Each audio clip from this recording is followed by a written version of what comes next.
ከ40 በላይ ሀገራትን የሚያሳትፈው የደብረ ብርሃን ዓለም አቀፍ የንግድና ፋይናንስ ኤክስፖ በይፋ ተከፈተ።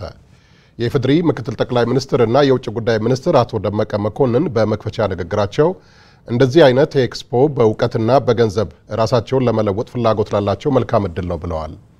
በኤክስፖ 200 የሀገር ውስጥና 20 የውጭ ሀገር ድርጅቶች ተሳታፊ ሆነዋል። ለዓለም ላይ ኩን ተጨማሪ ያለው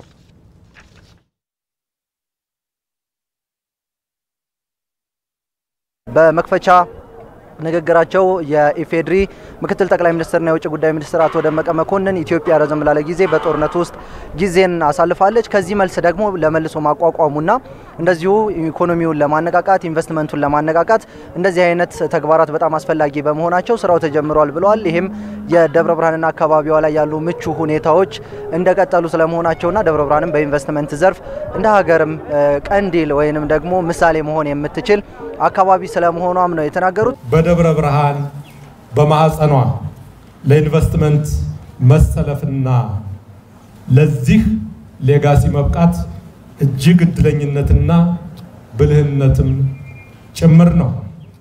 ከዛ አኳያ ደብረ ብርሃኖች በሆስፒታሊቲ በአገልግሎት አሰጣጥ መልካም አስተዳደርን በማሳለጥ እንግዳ አክባሪ በመሆን ተወዳዳሪ በመሆን በሁሉም መልክ ተመራጮች ተናፋቂዎች እና ኢንቨስትመንትን ሳቢዎች ሆናችሁ መቆምና መሰለፍ ይኖርባቸዋል። ይሄን ለማድረግ የተጀመሩ ስራዎችና እየተገኙ ያሉ ውጤቶች በጣም የሚያበረታቱ ናቸው።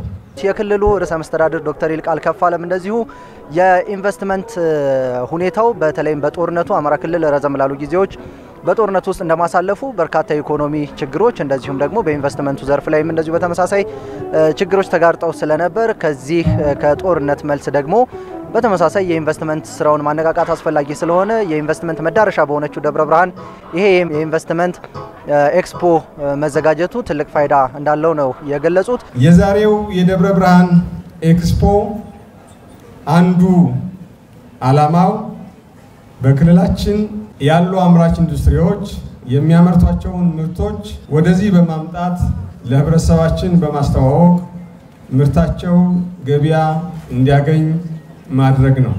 ሌሎችም በክልላችን ያልመጡ ባለሀብቶች መጣው እንዲያለሙ መጣው ኢንዱስትሪ እንዲከፍቱ እና በልዩ ልዩ የሥራ መስኮች እንዲሰማሩ ያለውን ምቹ ሁኔታ ለማስተዋወቅ ነው።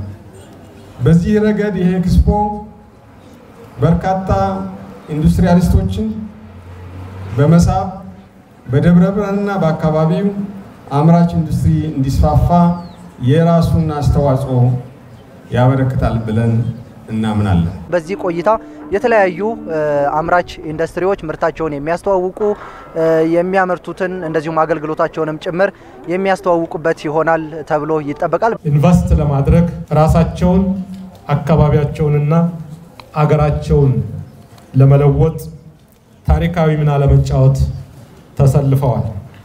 በዚህ ደረጃ ኢንቨስት እያደረጋችሁ ላላችሁት ሐሳብና ሀብት ዕውቀት አስተባብራችሁ ኢንቨስት ለማድረግ እየተሰለፋችሁ ላላችሁት ለሁላችሁም ትልቅ አክብሮትና ምስጋና አለ።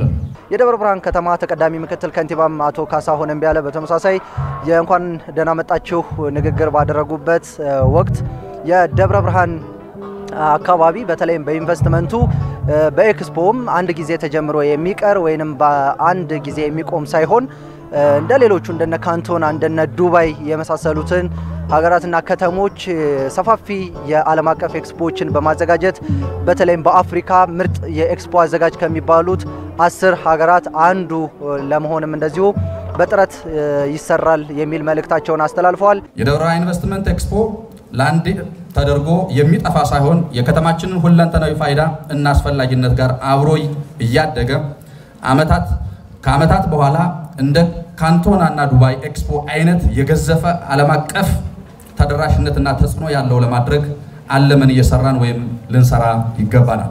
ይህ ኤክስፖ በአይነቱ በደረጃው እና በአድማሱ የአገራችን ግዙፍ የፋይናንስ የኢንቨስትመንት እና የንግድ ኤክስፖ ለማድረግ የአጭር ጊዜ ግብ አስቀምጠን እየሰራን ሲሆን በሚቀጥሉት 10 ዓመታት ደግሞ በአፍሪካ ውስጥ ከሚጠቀሱ 10 ኤክስፖዎች ውስጥ አንዱ እንዲሆን እንሰራለን።